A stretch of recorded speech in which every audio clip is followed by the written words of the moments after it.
అర్థమవుతుంది డెఫినెట్గా. ఓకే, సైన్యములకు అధిపతియగు యెహోవా నీ నివాసములు ఎంత రమ్యములు. దేవుని యొక్క నివాసములు, దేవుడు ఎక్కడుంటే అక్కడ ఆ చోటు ఎలాంటిదంట, చాలా రమ్యంగా ఉంటుందంట, చాలా అందంగా ఉంటుంది. ఎక్కడుంటే అక్కడ. అబ్రహాము ప్రయాణం చేస్తూ వెళ్తూ ఉన్నాడు, ప్రార్థన చేయాలి, బలిపీఠం కట్టాడు. ఆ ప్రాంతాన్ని దేవుడు అతి రమ్యంగా మార్చేశాడు. హల్లెలూయా. సో తర్వాత యెహోవా మందిరావరణములను చూడవలెనని నా ప్రాణము ఎంతో ఆశపడుచున్నది, అది సొమ్మసిల్లుచున్నది. జీవము గల దేవుని దర్శించుటకు నా హృదయము నా శరీరమును ఆనందముతో కేకలు వేయుచున్నది. హల్లెలూయా. నా దేవుని యెహోవా మందిరావరణములు చూడవలెనని, ఒకసారి చూడాలి, ఒకసారి చూస్తే బాగుండు అన్నట్టుగా, చూడవలెనని నా ప్రాణము ఎంతో ఆశపడుచున్నది. ఎంతో అని చెప్పాడు. దేవుని సన్నిధిని చూడాలని మనం తహతహలాడాలన్నమాట.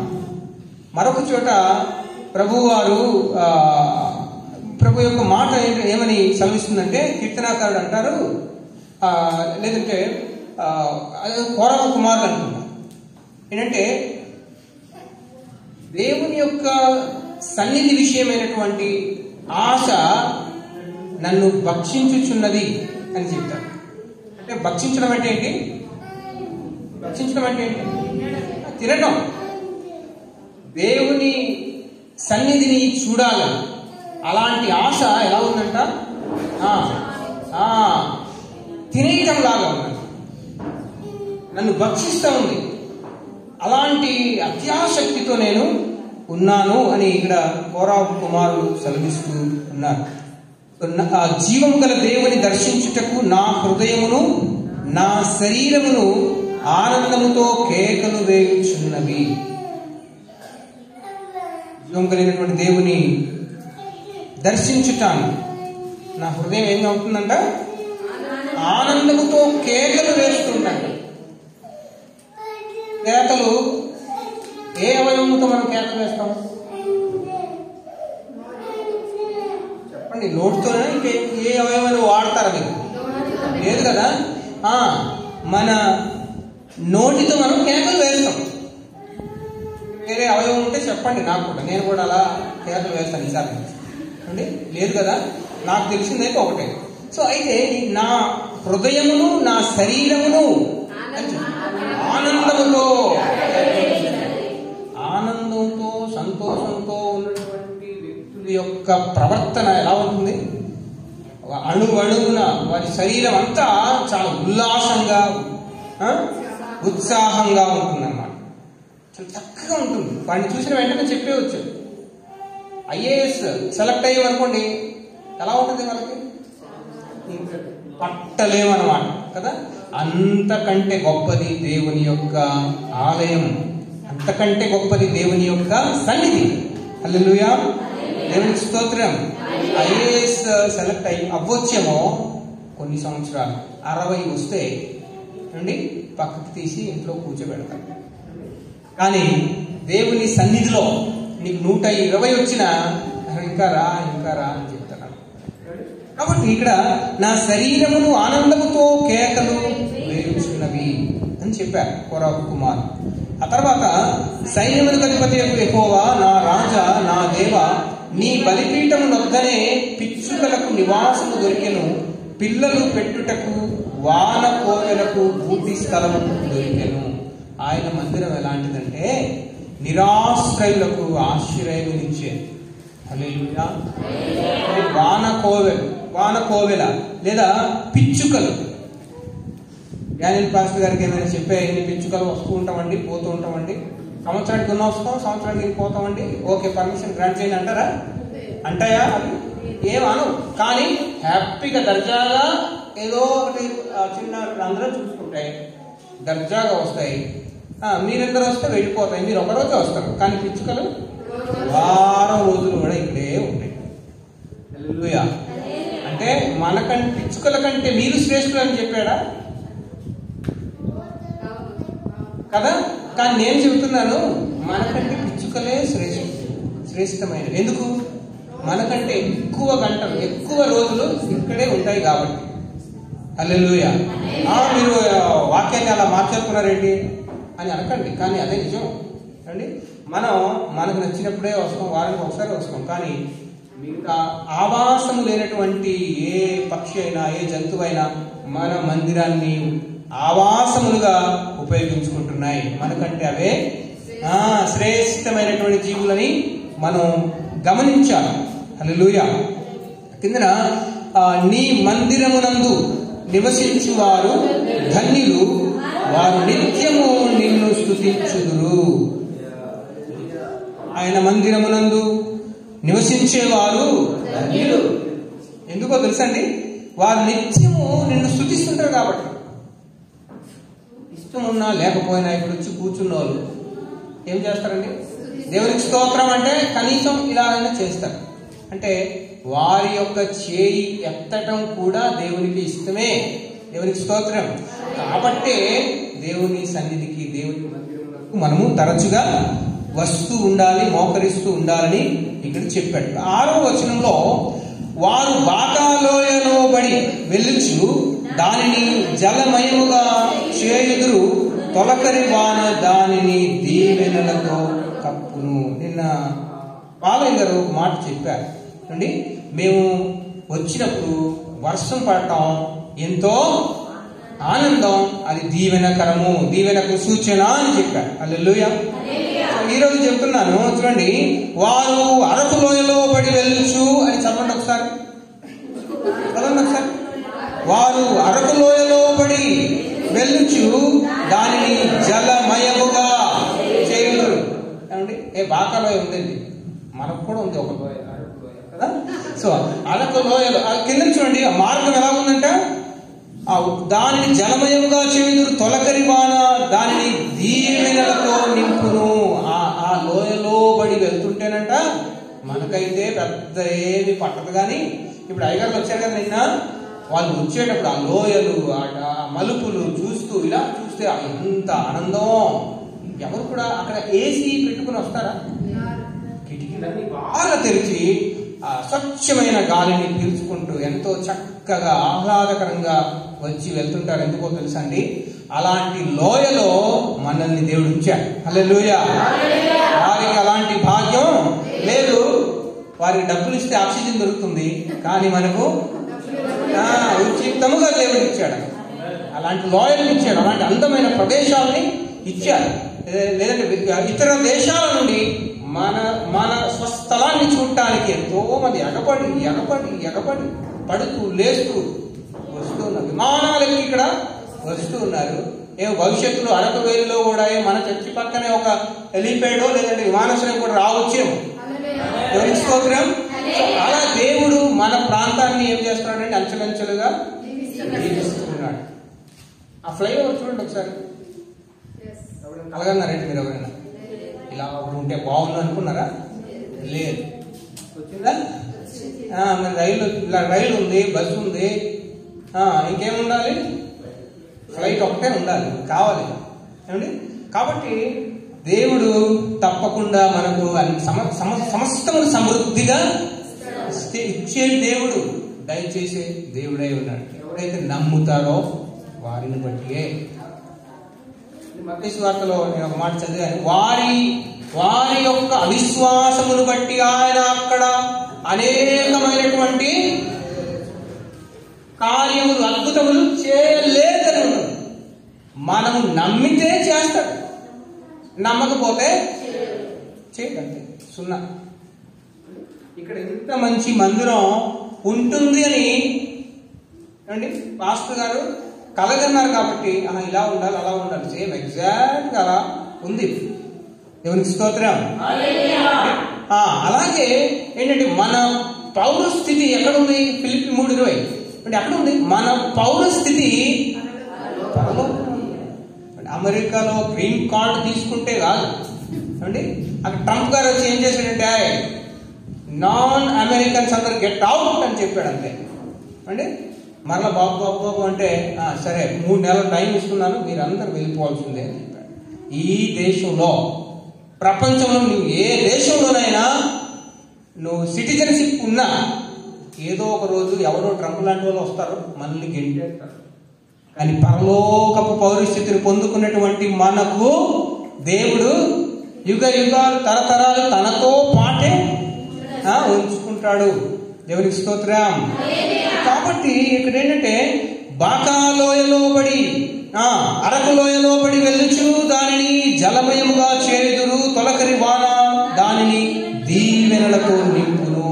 ఆ లోయలోబడి ఎందుకు చెప్పాడు? జలమయముగా అని ఎందుకు చెప్పాడంటే సువార్త మోసుకుంటూ మీరు వెళ్తున్నారు కదా, అనేక లోయల్లో, అనేక కొండలు, అనేక ప్రాంతాల్లో సువార్త మోసుకుంటూ వెళ్తూ ఉన్నప్పుడు మీరు వెళ్ళిపోయిన తర్వాత మీకు తెలియటం లేదు, కానీ ఆ ప్రాంతం అంతా కూడా జలమయముగా మారుతుంది. హల్లెలూయా. మీకు మనకు తెలియటం లేదు, కానీ మీరు ఇలా గ్రామం అంతా తిరిగి వచ్చేసరికి అక్కడ ఏదో ఒక అద్భుతము దేవుడు చేస్తూ ఉన్నాడు. హల్లెలూయా. అవంతా మనకు దేవుడు చెప్పడు, అంతా చెబితే మనం ఏం చేస్తుంటున్నాడు, రాసుకొని అది చదవటానికే టైం సరిపోదని దేవుడు అలాంటివి ఏమీ చెప్పడు. కానీ యేసుక్రీస్తు ప్రభువు వారు ఆ త్రోవను నడుచుకుంటూ వెళ్ళిపోతుంటే ఆ ప్రాంతం అంతా ఏమైందండి? జలమయమైంది, వాక్యముతో నిండిపోయింది, దేవుని యొక్క దీవెన, దేవుని యొక్క ఆశీర్వాదంతో నిండిపోయింది. ఎరికో లాంటి పట్టణమే దీవించబడింది. హల్లెలూయా. అరకు ఒక లెక్క కదా, విశాఖపట్నం ఒక లెక్కన కాదు. సో ఎరికో లాంటి పట్టణాన్ని, అందులో ఉన్నటువంటి ఒక్క వ్యక్తిని రక్షించడానికి కూడా దేవుడు ఆ ప్రాంతానికి నడుచుకుంటూ వెళ్ళిపోయాడు.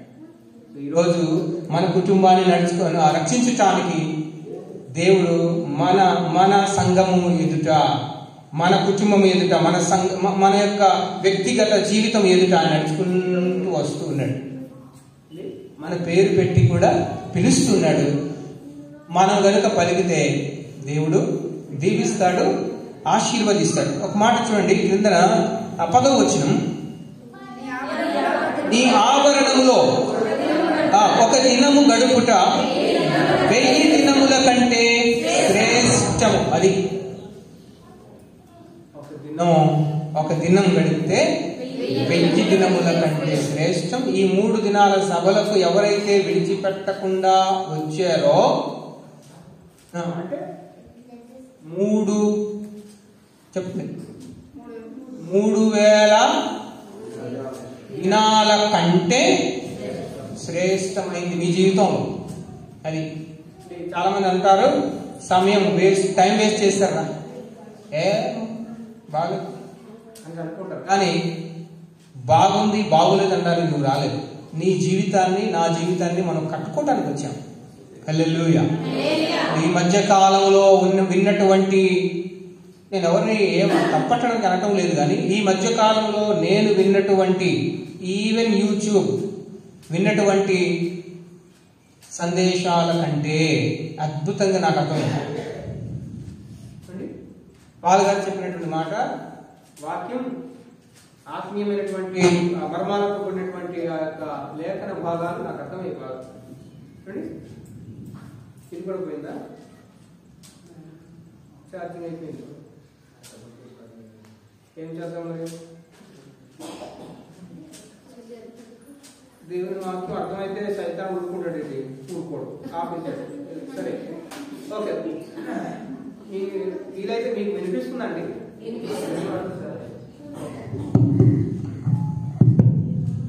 ఓకే.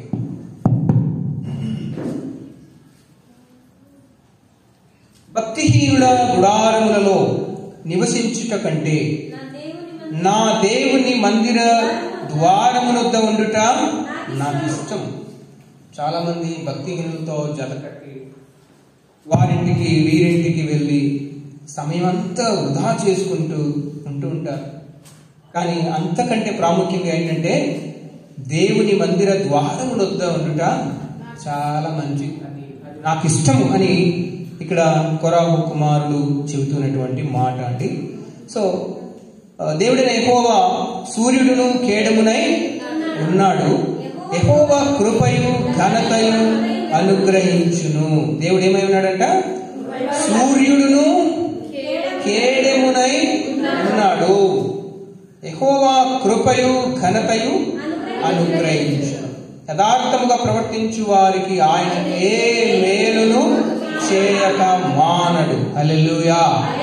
So be integrity. యథార్థముగా ప్రవర్తించు వారికి ఆయన ఏ మేలును చేయక మానడు. కొంచెం వినయ పక్కన కూర్చొని ఆగిపోతుంటే చిన్నగా కలుపుకుందాం. ఓకే, ఆ పరిచర్య దేవుడు ఇచ్చాడు అనుకో ఈరోజు. సరే, ఓకే. సో ఇదంతా కూడా దేవుని యొక్క సన్నిధికి సంబంధించినటువంటి విషయాలు. చాలా చక్కగా కుమారుడు మరి 84వ కీర్తనలో మరి మనకు అందించినట్లుగా మనం చూస్తున్నాము. అయితే 12 వచనాలు అయిపోయింది కాబట్టి ఇప్పుడు ముగింపు ప్రార్థన అనుకుంటున్నారా మీరు?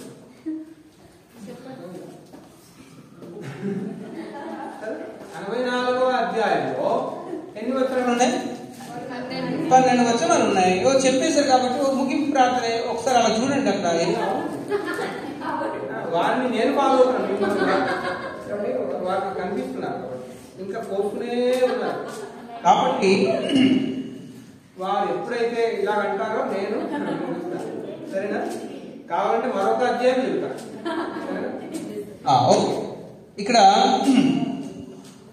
ఇప్పటి వరకు నేను చెప్పినటువంటి విషయం ఏంటంటే దేవుని యొక్క మందిర ప్రాంగణములు, దేవుని యొక్క సన్నిధి, దేవుని యొక్క విధానం, దేవుని యొక్క ఆశీర్వాదం ఎలా ఉంటుంది అనే విషయం చెప్పాను.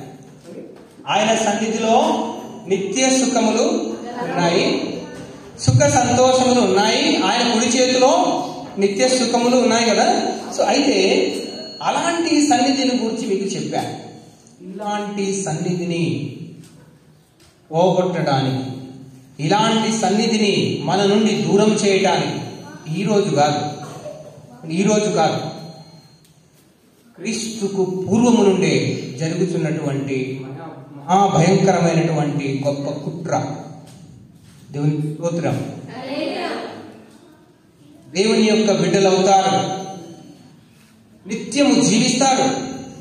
దేవుని యొక్క ప్రణాళిక, దేవుని యొక్క ఆశ నెరవేరుతుందని చెప్పి సైతానుడు పన్నుతున్నటువంటి ప్రతి విధమైనటువంటి పన్నాగం ఏదేను తోట నుండి మొదలై ఇప్పటికీ ఆయన మినిస్ట్రీ చాలా మంచిగా రన్ చేసుకుంటూ ఉన్నాడు అనమాట. సో ఆయన యొక్క పని ఆయన చేసుకుంటూ ఉన్నాడు. ఏంటంటే దేవుని సన్నిధి నుంచి ఈ వ్యక్తులను ఎలాగైనా దూరం చేయాలి. ఇప్పటి వరకు నేను చెప్పినటువంటి ఈ మాటలన్నింటినీ పొందకుండా వీరిని దూరం చేయాలి అని పన్నాగము పన్నుతూనే ఉన్నాడు. హల్లెలూయా. కానీ మన దేవుడు ఎలాంటి పన్నాగాలైనా తిప్పికొట్టే సమర్థుడైనటువంటి వాడు. హల్లెలూయా. ఎందుకో తెలుసా అండి, ఆయనతో మనకున్నటువంటి ఆ యొక్క సంబంధాన్ని ఎవ్వరూ విడదీయలేరు. మనం అనుకుంటే ఆయన సన్నిధి ఎలాంటిదో మరొకసారి ఒక మాట చెప్పన. పరమగీతములు 2వ అధ్యాయము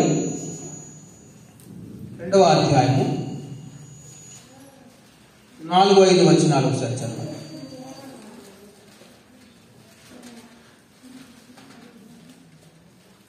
అతడు నన్ను విందుశాలకు తోడుకొని పోయెను, నా మీద ప్రేమను ధ్వజముగా ఎత్తెను. ఇంకా ఈ పరమగీతంలో వెళ్తే ఇంకా చాలా జ్ఞానం కావాలి. అంత జ్ఞానం నాకు లేదనుకోండి అండి. ఒక మాట నేను గుర్తు చేసుకున్నాను. ఆయన మనల్ని ఏం చేస్తాడంట? విందుశాలకు తోడుకొని పోతాడంట. చిన్న ఎగ్జాంపుల్ చెప్పనా?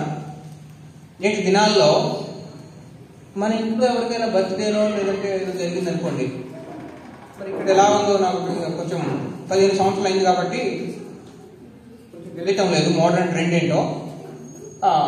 కొంచెం విశాఖపట్నం, నర్సీపట్నం, అనకాపల్లి ఈ ప్రాంతంలో చూస్తే చిన్న బర్త్డే కానీ లేదంటే ఎవరిదైనా ఏమైనా కుటుంబంలో జరిగితే అందరూ ఏం చేస్తారంటే రెస్టారెంట్కి వెళ్ళిపోతారు అనమాట. విందుశాల అంటే అర్థం ఏంటి? రెస్టారెంట్ అని అర్థం. సో అందరు అక్కడికి పోతారు. ఒకవేళ భార్య భర్త ఉన్నారనుకోండి, అప్పుడే పెళ్ళయింది అనుకోండి, కొత్త జంట అనుకోండి, వారు విందుశాలకు వెళ్ళినప్పుడు వారు ఎలాంటి ఫీలింగ్ కలిగి ఉంటారు? చాలా ప్రేమ కలిగి, చాలా హ్యాపీగా, చాలా సంతోషముతో అక్కడ గడిపి రావాలని అనుకుంటారు.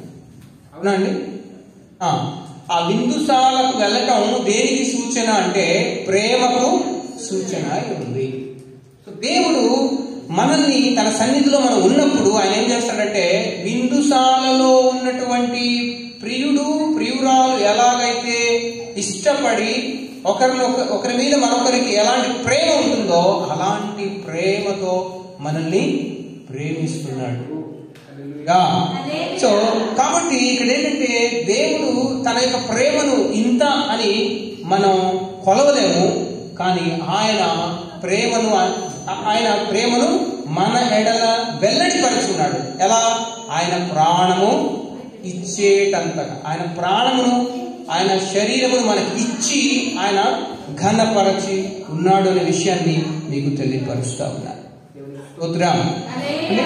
అయితే ఏంటంటే, ఇలాంటి సన్నిధిని, ఇలాంటి ఆశీర్వాదాన్ని పోగొట్టాలని మొదటి నుంచి జరుగుతున్నటువంటి ప్రయత్నాలలో ఒక ప్రయత్నం మీకు చెప్తాను. చూడండి, రాజుల మొదటి గ్రంథము 19వ అధ్యాయము 10వ వచనం. రాజుల మొదటి గ్రంథము 19వ అధ్యాయము 10వ వచనం. అతడు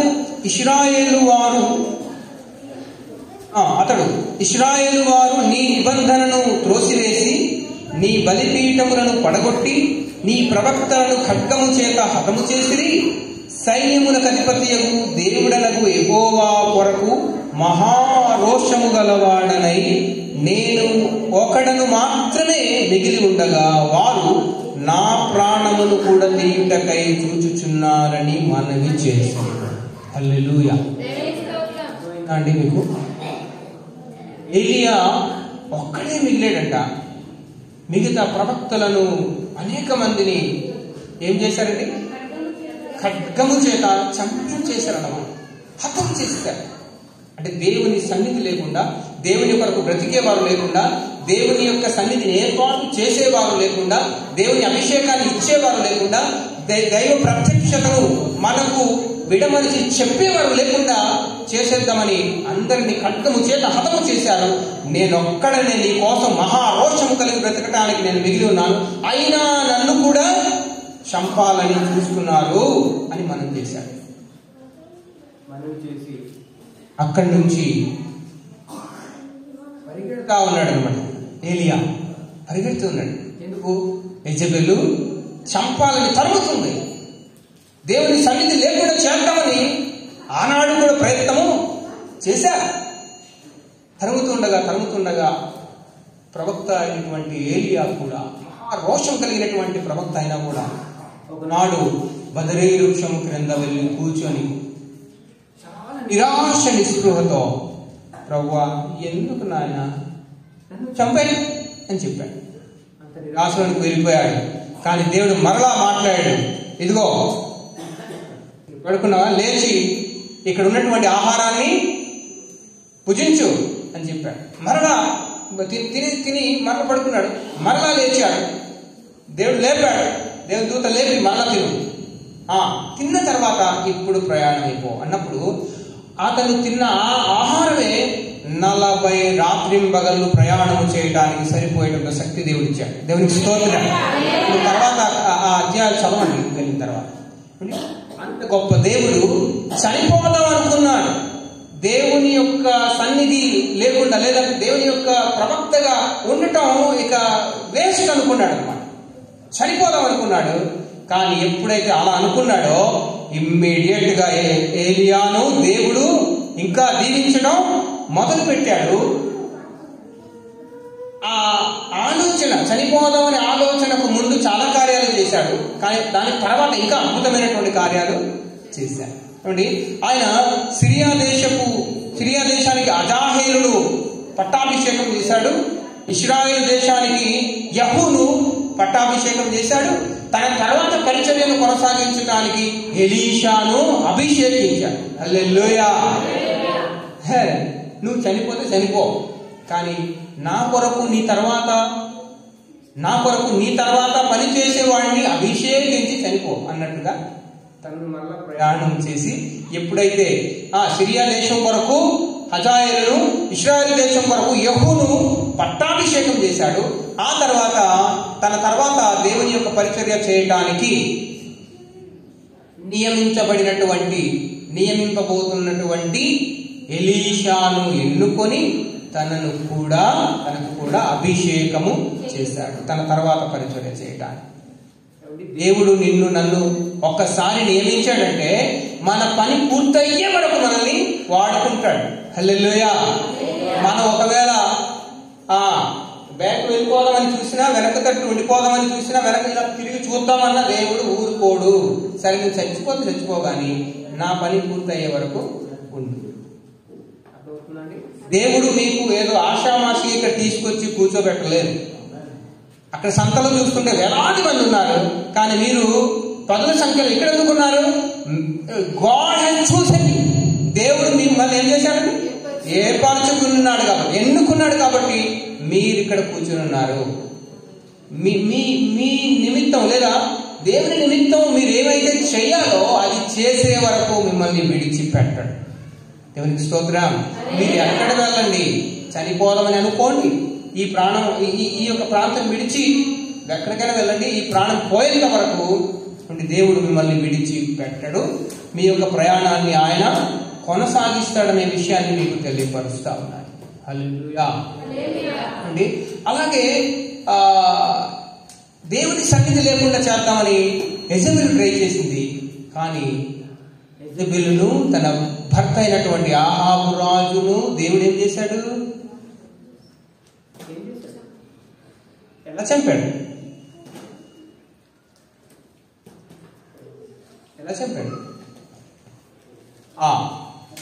నాబోతు అనే ఒక వ్యక్తి ఉంటాడు, ద్రాక్ష తోట యజమాని కదా. ఇలా వెళ్తూ ఆహాబు వెళ్తూ ఆ తోట చూస్తాడు. తోట చూసి ఈ తోట ఎంత బాగుందో ఇలా చూస్తే అక్కడ నాబోతు అనే ఒక వ్యక్తి లేదా ఒక రైతు వ్యవసాయం చేస్తూ ఉన్నాడు. చేస్తుంటే ఈ యొక్క పొలం లేదంటే ఈ యొక్క ద్రాక్ష తోట నాకు ఇచ్చేటప్పుడు, అదేటయ్య గారు మా తాతల నుంచి వచ్చినటువంటి భూమి కదా, ఈ తోట కదా, ఈ ఒక్కటే ఉన్నాయి గారు నాకు, నేను ఎలాగిస్తాను, నేను ఇవ్వను అని చెప్తే ఇంటికి వెళ్ళిపోయి ఏం చేస్తాడు? మంచం మీద ఎక్కి, చెప్పండి, మంచం మీద ఎక్కి మూతి ముడుచుకొని దుప్పటి కప్పుకొని అలిగిపోతాడు అనమాట.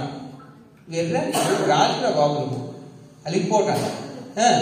అయితే ఈలోపు యెజబెలు వచ్చి, ఏమైంది, అలా ఉన్నావు, అలా మూతి ముడుచుకుని ఉన్నావు, దుప్పటి కప్పుకుని ఉన్నావు, ఈ టైంలో పడుకొని ఉన్నావు, ఏంటి సంగతి, ఏంటి కథ అంటే, అలా నేనేమో ఒక తోట చూశాను, ఈరోజు రథం మీద వెళ్తుంటే ఒక తోట కనిపించింది, ఆ తోట నాకు చాలా బాగా నచ్చింది, మరి ఇచ్చేరా నాకు, దీనికి బదులుగా ఇంకోటి ఇస్తానన్నా.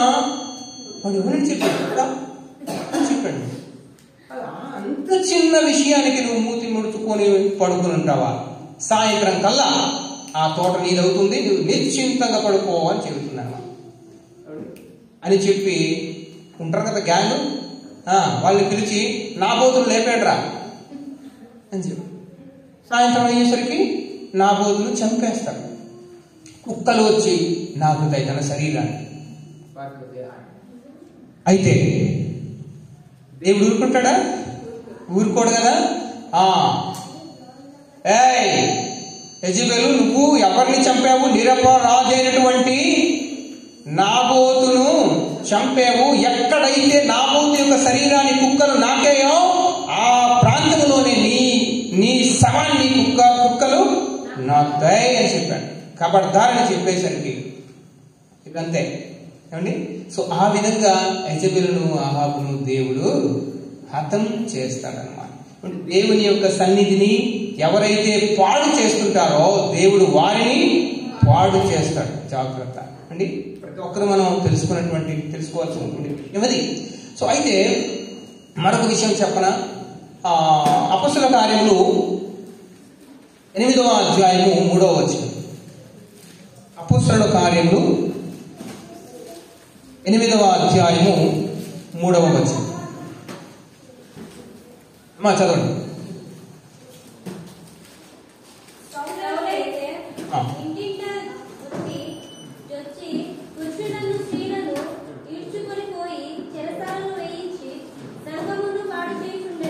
చాలా. సౌలైతే ఇంటింట జొచ్చి పురుషులను స్త్రీలను ఈడ్చుకొని పోయి చెరసాలలో వేయించి సంఘమును పాడు చేయుచుండెను. సౌలు ఏం చేస్తున్నాడు? సంఘాన్ని పాడు చేస్తున్నాడు. మరి సంఘాన్ని పాడు చేస్తే దేవుడు ఊరుకుంటాడా? ఊరుకోడు. ఒకవేళ ఆ పాడు చేసే క్రమంలో మనల్ని కూడా మనం నష్టపోవచ్చు, కానీ దేవుడు చూస్తూ ఊరుకోడు అనే విషయాన్ని నేను మీకు చెప్పబోతున్నాను అన్నమాట. సో సౌలైతే ఇంటింట వచ్చి పురుషులను స్త్రీలను ఈడ్చుకొని పోయి చెరసాలలో వేయించి సంఘమును పాడు చేయించుంటారు. చెప్పాను కదా, ఆది నుంచే సంఘాన్ని పాడు చేసేవారు ఒక్కొక్కరుగా లేస్తూనే ఉన్నారు నేటి వరకు. కానీ దేవుడు దానికి ధీటుగా సమాధానం చెబుతూనే ఉన్నాడు ప్రతిసారి కూడా. ఏలియాను చంపుదాం అన్నటువంటి వ్యక్తులను దేవుడు చంపాడు. హల్లెలూయా. సంఘాన్ని పాడు చేయాలని పాడు చేస్తున్నటువంటి సౌలును దేవుడు పట్టుకొని దేవుని కొరకు చనిపోయేటట్టుగా చేశాడు. హల్లెలూయా. అండి, సో దేవుని యొక్క ప్రణాళిక ఆ విధంగా ఉంటుందనే విషయాన్ని మీకు తెలియపరుస్తా ఉన్నాను. 9వ అధ్యాయం చూడండి. అపోస్తలుల కార్యములు 9వ అధ్యాయం 1వ వచనం. సౌలు ఇంకను ప్రభువు యొక్క శిష్యులను బెదిరించుటను హత్య చేయుటను తనకు ప్రాణాధారమైనట్టు ప్రధాన యాజకుని యొద్దకు వెళ్లి ఈ మార్గమందున్న పురుషులనైనను స్త్రీలనైనను కనుగొనిన ఎడల వారిని బంధించి యెరూషలేమునకు తీసుకొని వచ్చుటకు దమస్కులోని సమాజముల వారికి పత్రికలిమ్మని అడిగాను. ఇక్కడ క్రైస్తవులను ప్రభువును ఎవరైతే అంగీకరించారో వారిని హింసించటానికి నాకు పర్మిషన్ ఇవ్వండి. నేనేం చేస్తాను? దమస్కులోని సమాజముల వారికి పత్రికలిమ్మని అడిగాడంట. అంటే వారందరినీ ఒక చోట యెరూషలేమునకు తీసుకొచ్చి వారిని ఒక చోట హింసించటానికి, చంపటానికి నాకు పర్మిషన్ ఇవ్వండి అని అడిగాడు. అడిగి పర్మిషన్ తీసుకున్నాడు. ఒక చట్టమును తీసుకున్నాడు. తీసుకొని ఏం చేస్తున్నాడంటే దమస్కులోని సమాజంలో ఆ దమస్కు ప్రాంతానికి ఇక బయలుదేరాడు. దమస్కు దగ్గర వెళ్ళిపోయాడు అన్నమాట. వెళ్ళిపోయిన తర్వాత ఏం జరిగిందండి? అకస్మాత్తుగా ఆకాశం నుండి ఒక వెలుగు అతని చుట్టూ ప్రకాశించెను. హల్లెలూయా. నువ్వా నా సంఘాన్ని పాడు చేస్తున్నావు, నన్ను హింసిస్తున్నావు, ప్రభువా నువ్వెవడవు అంటే ఏమంటాడండి? నీవు హింసించుచున్న యేసును నేనే. అతని గుండె జారిపోయాడు. అవునా? ఆయన బుర్ర పాడైపోయాడు. కళ్ళు పోయే ఒక రకంగా చెప్పాలి. దేవునితో పెట్టుకుంటావా అన్నట్టుగా. కాబట్టి దేవుని యొక్క సంఘాన్ని పాడు చేయటానికి వీరందరూ కూడా కంకణం కట్టుకుంటూనే ఉన్నారండి, నాటి నుండి నేటి వరకు కూడా. కానీ దేవుడు ధీటుగా జవాబు చెబుతూనే ఉన్నాడనే విషయాన్ని మీకు తెలియపరుస్తా ఉన్నాను. ఇదొక చరిత్ర. ఇది చూస్తే ఇదొక చరిత్ర. దేవుని సన్నిధికి ముందు మనం ఎలా ఉన్నాం, దేవుని సన్నిధికి తర్వాత మనం ఎలా ఉన్నాం అనే విషయం. దేవుని సన్నిధిలోకి వచ్చి ప్రార్థన చేసిన తర్వాత ఎలా ఉన్నాం, ప్రార్థన చేయక ముందు ఎలా ఉన్నాం. ఒకసారి మీకు ఎవరికి పిలిచి ఇక్కడ చెప్పించినా చాలా అద్భుతంగా చెప్తారు. నేను అప్పుడు అలా ఉన్నాను, ఇప్పుడు ఇలా ఉన్నాను అని చెప్పి. దేవుణ్ణి నమ్ముకుంటే, దేవుని యొక్క సన్నిధిని నమ్ముకుంటే నీ చరిత్ర మారుతుంది. హల్లెలూయా. నా గురించి మీ అందరికి తెలుసు కదా, నేను ఎక్కడ చదివాను, ఏ ఊరు పుట్టాను, ఎక్కడెక్కడ తిరిగాను అంతా మీ అందరికి బాగా తెలుసు అండి. నేను దేవునికి నమ్ముకున్న తర్వాత మా గ్రామంలో మొట్టమొదటి టీచర్ నేనే, గవర్నమెంట్ ఉద్యోగి. హల్లెలూయా. మా ఊరు భవిష్యత్తులో పెద్ద పట్టణం అయిపోవచ్చు, మహాపురుడి అయిపోవచ్చు, మహావిశాఖపట్నం లాగా. కానీ ఈ ఊర్లో ఎవడన్నా మొట్టమొదటి టీచర్ అంటే ఫలానా దాసు గుజ్జలని చెబుతారు. అంటే నేను చరిత్ర సృష్టించాను. హల్లెలూయా. ఎందుకో తెలుసండి, నేను దేవుడికి నమ్ముకున్నాను కాబట్టి దేవుడు నా ద్వారా ఒక గ్రామానికి చరిత్రను రాశాడు. అర్థమవుతుందండి? నేను ఒక గ్రామంలో సువార్త ప్రకటించి ఒక చర్చి కట్టాను. ఆ డి కొత్తూరు అనే ప్రాంతం పాత కొత్తూరు అయిపోవచ్చు, కానీ ఇక్కడ ఎవరైనా ఈ చర్చి కట్టాడంటే ఫలానా కుటుంబం, ఫలానా వ్యక్తి, ఫలానా మినిస్ట్రీ అని అంటారు. That is history. అదొక చరిత్ర. అంటే నువ్వు దేవుణ్ణి నమ్మగలిగితే, దేవుని సన్నిధిని నువ్వు ఆశ్రయించగలిగితే నీ ద్వారా చరిత్రను సృష్టిస్తాడు దేవుడు. హల్లెలూయా. కాబట్టి ఇక ఎంత చిన్నదానికి చెప్పేస్తున్నాడు అని మీరు అనుకోవచ్చు. ఇది నాకు చాలా పెద్దది.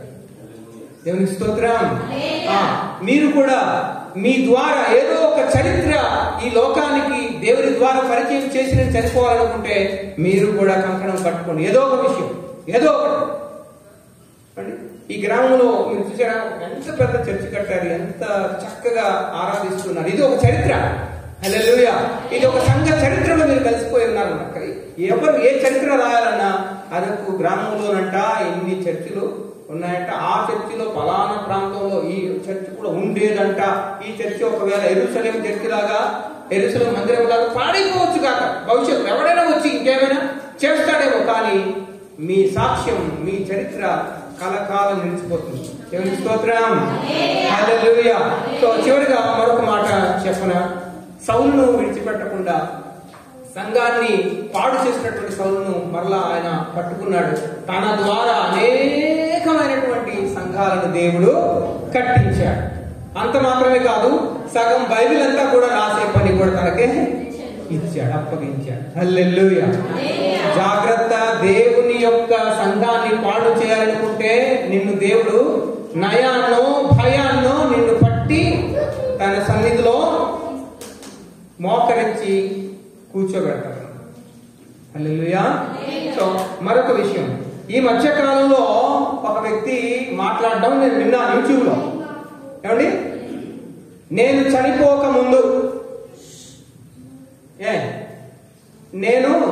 చనిపోక ముందు ఒక్క పాస్టర్ అయినా, ఒక్క చర్చ్ అయినా, చెప్పండి మీరు, ఉంటాడేమో అని నాకు భయం వేస్తుందని చెప్పాడు. అమ్మా, నీకు భయం వేసేస్తుందా? నువ్వు చనిపో, నీకు భయం వేస్తుందా? భయం వేస్తే మరి ఏదో ఒకటి చేసుకో. కానీ ఏమండి, ఎంత భయంకరంగా మాట్లాడుతున్నారు చూసారు. వీళ్ళందరూ ఏం చేస్తున్నారంటే, ఆ రోజు ప్రధాన యోధకుల దగ్గరికి వెళ్ళి సౌలు గారు ఏం చేశారు, ఒక పత్రిక తీసుకొని, ఒక చట్టాన్ని, ఒక జీవో తీసుకొని వచ్చి హింసిస్తూ ఉన్నారు. ఈ రోజుల్లో కూడా అలాగే చేస్తున్నారు. నాయకులా, మీరు వెళ్ళండి, హింసించండి, మీరు చంపండి, మేము ఉన్నాం కదా అన్నట్టుగా తయారయ్యారు ప్రభుత్వం కూడా. అందుకే ఇలాంటి వాళ్ళందరూ మతోన్మాదులుగా రెచ్చిపోతూ ఉన్నారన్నమాట. ఏమంటే, నీవు అలాంటి డైలాగ్ వేయాల్సిన అవసరం లేదు. ఈ రోజు కొత్త కాదు, ఎదురు చెప్పిందండి. ఏమని? రేపటిలోగా నేను ఏం చేస్తాను, ఎలియదు, రేపటిలోగా ఈ లోకంలో ఉండకుండా చేస్తాను, జాగ్రత్త అంటే అమ్మో అని భయపడ్డాడు. ఓకే, భయపడ్డాడు. కానీ వారం తినక ముందు కుక్కలు నాటేటట్టు చేశాడు దేవుడు. హల్లెలూయా. స్తోత్రం. సో కాబట్టి ఏంటంటే,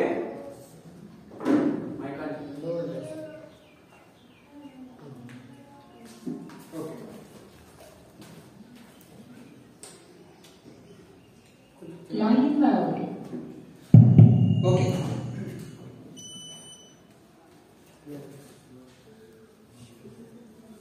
మీకు విషయం తెలుసా, ప్రపంచంలో క్రైస్తవులు లేదా యూదులే లేకుండా చేద్దామని చెప్పి ఒక వ్యక్తి కంకణం కట్టుకున్నాడు. ఆ వ్యక్తి పేరు ఎవరైనా చెబితే చెప్పండి.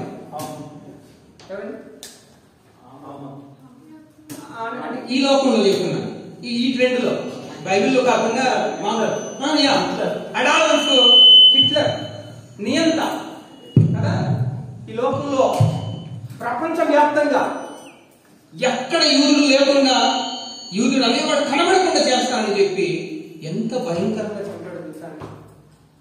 వారిని గుంపులు గుంపులో ఒక చోట చేర్చి ఊచుకోత కోసాడన్నమాట. వారిని ఆ నగరం బయట బంకర్లుగా కట్టి, ఇలాంటి పెద్ద హాల్స్ లాగా కట్టి అక్కడ కార్బన్ మోనాక్సైడ్ అనే ఒక గ్యాస్ ని పంపించి రైళ్లలో యూదుల్ని తీసుకొచ్చి, ఆయా ప్రాంతాల నుంచి రైళ్లలో తీసుకొచ్చి ఆ బంకర్లు బలవంతంగా తోసి తలుపులు గడియలన్నీ మూసేసి ఆ కార్బన్ మోనాక్సైడ్ వాయువుకు తట్టుకోలేక వారు చనిపోయేటట్టుగా చేశారు. ఒకేసారి 60 లక్షల మందిని చంపారు. అర్థమవుతుందండి? ఒకేసారి ఎంతమందికి? 60 లక్షల మందికి చంపారు. 60 లక్షల మంది అంటే తక్కువేమి కాదు. అప్పట్లో 60 లక్షలు అంటే ఎంతమంది? ప్రపంచంలో ఎక్కడ ఒక్క యూదుడు కూడా లేకుండా ఉండాలి అని చెప్పి కంకణం కట్టుకున్నాడు, చంపడేస్తున్నాడు. కార్బన్ మోనాక్సైడ్ అనే విషవాయువును వారి మీద ప్రయోగించి చంపుతూ ఉన్నాడు. కానీ చివరికి వచ్చేసరికి యుద్ధంలో ఓడిపోయాడు. లొంగిపోవటం ఇష్టం లేక తన పిస్తోల్ తీసుకొని తానే చనిపోయాడు. దేవుని సంఘాన్ని పాడు చేయాలనుకున్నటువంటి వాడు ఏమవుతాడండి? తనకు తానే పొడుచుకుంటాడు. హల్లెలూయా! ఈ రోజుల్లో దేవుని సంఘాన్ని పాడు చేయాలని దేవుని సేవకుని చంపుతున్నారేమో. Okay, no problem. ఒక సేవకుడిని చంపితే మనకు లక్షల మంది సేవకులు బయటకు వస్తున్నారు. స్తోత్రం. ఆయన ఒకవేళ నిజంగా వచ్చి మీ అందరినీ చంపేస్తామని చెప్తే నిజమైనటువంటి క్రైస్తవులు ఏమంటారు చెప్పండి? ఏమంటారు? రాజీ పడతారా? రాజీ పడరు. ఎందుకు? చనిపోవటానికి ఇష్టపడతారు. ఎందుకంటే మన నిరీక్షణ ఏంటంటే నువ్వు చంపు 3వ దినాన్ని తిరిగి లేస్తాను. అది మన నిరీక్షణ. హల్లెలూయా! సో మనం కూడా ఏంటంటే నువ్వు ఇప్పుడు చంపుతావా, నేను ప్రభువుతో పాటుగా నిన్ను ఎదుర్కోవడానికి నేను వస్తానని చెప్పాలి. ఎవరికి స్తోత్రం. కాబట్టి మనకు నిజమైనటువంటి క్రైస్తవునికి ఏం ఉండకూడదంటే చావు మీద భయం ఉండకూడదు. అందుకే మరి ఈ మధ్య ఒక సేవకుడు అండి పగడాల గారు ఏమయ్యారండి? దేవుని కొరకు ఆయన ప్రాణం పెట్టేశాడు. వారు అనుకుంటున్నారు మేము చంపామని. లేదు లేదు లేదు, ఆయన ఏం చేశాడు? తన ప్రాణాన్ని తాను పెట్టాడు. ఒక పాస్టర్ గారు అంటుంటే నాకు చాలా ఎక్సైట్మెంట్ అనిపించింది. ఏంటంటే ప్రవీణ్ పగడాల గారు ఎలాంటి వ్యక్తి అంటే ఆయన్ని వాళ్ళు కొడుతూ ఉన్నప్పుడు, నా ఊహ అని చెబుతూ కొడుతూ ఉన్నప్పుడు ఆయన ఏమని ఉండొచ్చు అంటే స్టెఫన్ పలికినటువంటి మాట ఉంది కదా, వీరిని క్షమించు ప్రభువా అని చెప్పి ఉంటాడు అని చెప్పాడు. దేవునికి స్తోత్రం. అంత మంచోడు అని చెప్పాడు. కాబట్టి ఏంటంటే ఎవరైనా బ్రతికి ఉన్నప్పుడు సేవ చేస్తారు, సువార్త ప్రకటిస్తారు. కానీ ప్రవీణ్ గారు చనిపోయిన తర్వాత ఎక్కువ సేవ చేస్తున్నారు. ఎవరికి స్తోత్రం. మన జీవితం కూడా మీరు ఎక్కడైనా చూడండి, ఒక వ్యక్తి బ్రతికున్నప్పుడు కంటే చనిపోయిన తర్వాత ఎక్కువ సేవ చేయాలంటే దేవుడు చంపేస్తారు. దేవునికి స్తోత్రం. నేను బ్రతికి ఉండే కంటే చనిపోతేనే సేవ ఎక్కువ జరుగుతుందంటే దేవుడు జస్ట్ ఈ హెల్లో టు డై అండి, నేను చనిపోవడానికి ఆయన అనుమతిస్తాను అన్నమాట. అందరూ అనుకుంటారు చంపేస్తాను చంపేస్తాను. నువ్వు చంపేది బాబు అంటే క్రైస్తవులు. దేవుడు ఏంటంటే క్రైస్తవులు ఏంటంటే వారి ప్రాణం పెట్టడానికి భయపడరు, ప్రాణం పెట్టడానికి ఇష్టపడతారు. అందుకే విలియం కేరీ గారు తన ప్రాణాన్ని పెట్టడానికి వచ్చాడండి. ఈ లోకంలో ఒక 1000 ఎకరాలు లేదంటే ఈ భారతదేశానికి వచ్చి ఒక 1000 ఎకరాలు సంపాదించి గొప్ప పేరు తెచ్చుకుందామని ఆయన ఇక్కడికి రాలేదు. ఆయన ఈ భారతదేశం యొక్క మూఢనమ్మకాలు సరి చేయటానికి, వీరికి బైబిల్ని అందించడానికి ఆయన తన కుటుంబాన్ని పణంగా పెట్టాడు. తన జీవితాన్ని ఆయన పణంగా పెట్టి ఆయన పరలోకం నుంచి మన వైపు చూస్తున్నాడు. ఆయన ఇచ్చినటువంటి బైబిల్ మనం చదువుతుంటే ఒక్కొక్కరు ఆయన ఆత్మ ఎంత మురిసిపోతుందో అక్కడ, అవునండి. కాబట్టి మనం ఏంటంటే చంపుతారేమో, భయపెడతారేమో, హింసిస్తారేమో.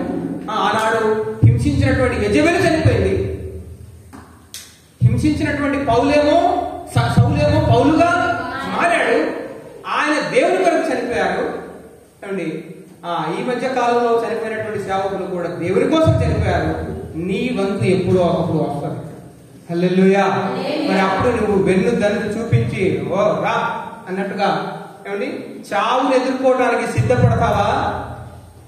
నీ ద్వారా దేవుడు గొప్ప కార్యము చేయబోతున్నాడు. హల్లెలూయా.